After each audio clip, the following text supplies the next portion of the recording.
எங்கள் சிறிய கிராமத்தில் ஆற்றங்கரையில் ராமேட்டனின் தேநீர் கடை இருக்கிறது. மழை பெய்யும் மாலை வேளைகளில் தேநீரின் ஆவி பறக்கும்போது பருப்பு வடையின் மணமும் முறுக்கு கடிக்கும் சத்தமும் பேச்சின் உற்சாகமும் அந்தக் கடையை ஒரு உலகமாக மாற்றுகிறது.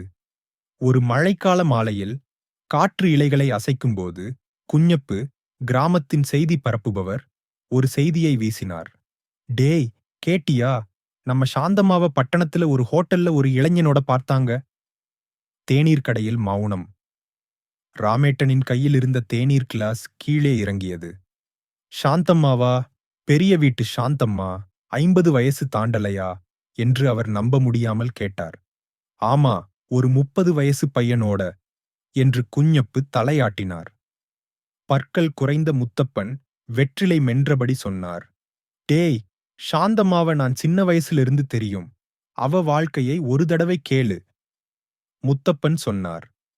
சாந்தம்மாவின் கணவர் குமாரன், பெரிய தனவந்தர் வீட்டு ஆள். ஆனா குடியும் சண்டையும் அவன் வாழ்க்கையை அழிச்சது. சாந்தம்மா ஒரு ஏழை குடும்பத்திலிருந்து வந்தவள். திருமணத்துக்குப் பிறகு குமாரன் திருந்தல. எப்பவும் குடி அடி.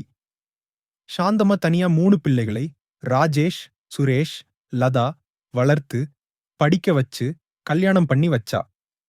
இப்போ அவள் தனியா ஆனா சமாதானமா இருக்கா. குഞ്ഞப்பு சிரிச்சு சொன்னார். வயசு ஒரு பிரச்சனையே இல்ல. நானும் ஒரு தடவை முயற்சி பண்ணேன். ஆனா சாந்தம்மா என்ன பார்க்கல. ஆற்றங்கரையில் உள்ள பெரிய வீட்டில் சாந்தம்மா தனியாக வசிக்கிறார். 3 பிள்ளைகளும், ராஜேஷ் ஒரு அதிகாரி, சுரேஷ் டாக்டர், லதா டீச்சர். எல்லாருக்கும் வேலை, குடும்பம் தூரத்தில். அன்று வீடு அமைதியாக இல்லை. 3 பிள்ளைகளும் வந்திருந்தாங்க. காரணம், சாந்தம்மாவை ஒரு இளைஞனோடு ஹோட்டல்ல பார்த்ததாக செய்தி. ராஜேஷுக்கு யாரோ ஃபோன் பண்ணி சொல்ல, அவன் ஹோட்டலுக்கு போய் அம்மாவை வீட்டுக்கு கூட்டி வந்தான். வீட்டில் ராஜேஷ் கோபமாக கேட்டான். அம்மா, இந்த வயசுல என்ன கேடு?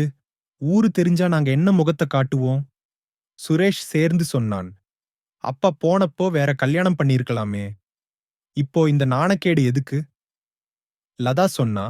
எப்பவும் போன்ல குத்திக்கிட்டு இருந்தத பார்த்தப்பவே எங்களுக்கு சந்தேகம் இருந்தது. சாந்தம்மா திண்ணையில் உட்கார்ந்து ஒன்னும் பேசாமல் கண்ணை மூடி தலை நிமிர்ந்து குற்ற உணர்ச்சி இல்லாமல் இருந்தார். ராஜேஷ் கத்தினான். இப்படி ஒரு அம்மா வேண்டாம். அப்பாவோட சொத்தை பிரிச்சு எனக்கு உள்ளத கொடு. இனி நான் இந்த பக்கம் வரமாட்டேன். சாந்தம்மா எழுந்து உள்ளே போய் ஒரு காகிதத்தை எடுத்து வந்தார். நீ அப்பா குடிகாரனா இருந்தாலும் ஒரு விஷயத்த சரியா பண்ணி வச்சான். இந்த வீடும் நிலமும் என் பேர்ல. மீதி சொத்து உங்க 3 பேருக்கும் பிரிச்சு வச்சிருக்கு. என் காலத்துக்கு அப்புறம் கிடைக்கும். சுரேஷ் கேட்டான். இந்த வீடும் நிலமும் உன் காலத்துக்கு அப்புறம் யாருக்கு? சாந்தம்மா பதில் சொல்லல. ராஜேஷ் கேலியாக, ஓ, அவனுக்கு கொடுக்கப் போறியா? உன் ரகசிய நண்பனுக்கு? ஆமா என்று சாந்தம்மா அமைதியாக சொன்னார். பிள்ளைகள் அதிர்ந்து போனாங்க. அப்பாவோட சொத்துக்கு அவனுக்கு என்ன உரிமை என்று சுரேஷ் கத்தினான். சாந்தம்மா குரலை உயர்த்தி, நீ அப்பாவோட சொத்துக்கு அவனுக்கும் உரிமை இருக்கு. ஏன்னா அவன் உங்க அப்பாவோட மகன். என் ரகசிய நண்பன் இல்ல, உங்க சகோதரன் ராகுல். பிள்ளைகளுக்கு ஒன்னும் புரியல. சாந்தம்மா தொடர்ந்தார். உங்க அப்பா இறக்கும்போது என்கிட்ட ஒரு ரகசியம் சொன்னான். வேறொரு பொண்ணுக்கு அவனுக்கு ஒரு மகன் இருக்கான். அவனை அனாதை இல்லத்துல விட்டுட்டான். அவனை கண்டுபிடிச்சு உதவி பண்ணணும்னு சொன்னான். அப்பா இறந்த பிறகு நான் அந்த அனாதை இல்லத்துக்கு போய் ராகுல பார்த்தேன். ஆனா அப்புறம் அவன் அங்க இருந்து போயிட்டான். வருஷங்களா தேடியும் கண்டுபிடிக்க முடியல. பிறகு போன்ல நண்பர்கள் உதவியோட அவனை கண்டுபிடிச்சேன். ஒரு பாழடைந்த கட்டிடத்துல தனியா வேலை செஞ்சுட்டு இருந்தான். நாங்க பேசினோம் போன்ல.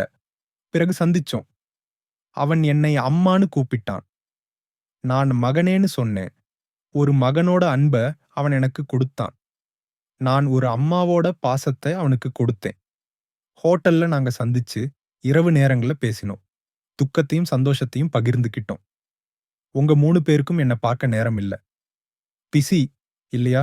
தனியா வாழுற ஒரு அம்மாவோட ஆசைகளை தெரிஞ்சுக்கவோ அன்பு காட்டவோ உங்களுக்கு நேரம் இல்ல. ஆனா ராகுல் உங்க 3 பேரோட அன்பையும் எனக்கு கொடுத்தான். உங்க கோபத்துல ராகுல விடமாட்டீங்க இல்ல? என் நண்பர்கள் உதவியோட அவனை காப்பாத்துவேன். பிறகு நாங்க ஒன்னா வாழுவோம். அம்மாவும் மகனுமா? சாந்தம்மா எழுந்து வீட்டுப்படியை கடந்தார். ஆற்றங்கரை காற்று அவர் முகத்தில் தழுவியது. தேநீர் கடையில் செய்திகள் பறந்தன. ஆனால் சாந்தம்மாவின் இதயம் அமைதியாக இருந்தது.